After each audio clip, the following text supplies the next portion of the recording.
পাঠক এখানে অনেকে আছেন, অনেক তরুণ কবি এসেছেন যারা আমার কবিতা পড়েন। তারা জানেন এই গত 5টি বই হচ্ছে সব প্রেমের কবিতা।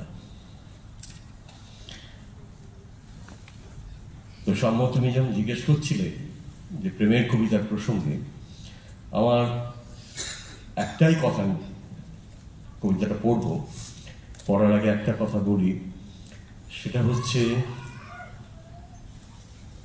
প্রেমটা ভেতরে থাকে, প্রেম ভেতরের জিনিস।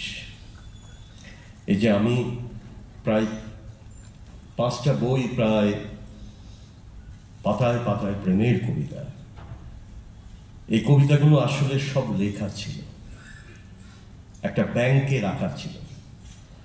সে ব্যাংকটা হচ্ছে স্টেট ব্যাংক অফ পোয়েট্রি, আমার ভেতরে থাকে, আপনাদের ভেতরেও আছে, প্রত্যেকের ভেতরে। আপনি ভেবে দেখুন, অবচেতন বলে আসলে কিছু না, অবচেতন একটা ব্যাংক।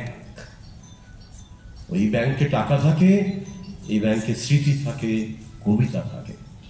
সেখান থেকে তার দরজা খুলে গেছে আমার, কেন খুলে গেছে আমি জানি না, খুলে গেছে। আর সেই দরজা দিয়ে, জানলা দিয়ে একটার পর একটা কবিতা চলে আসছে। তাহলে এখন প্রেমের কবিতা আমি ওইখানে গিয়ে পড়ি। হ্যাঁ, আচ্ছা বেশ, একটু দাঁড়িয়ে পড়তে হবে, প্রেমের কবিতা তো।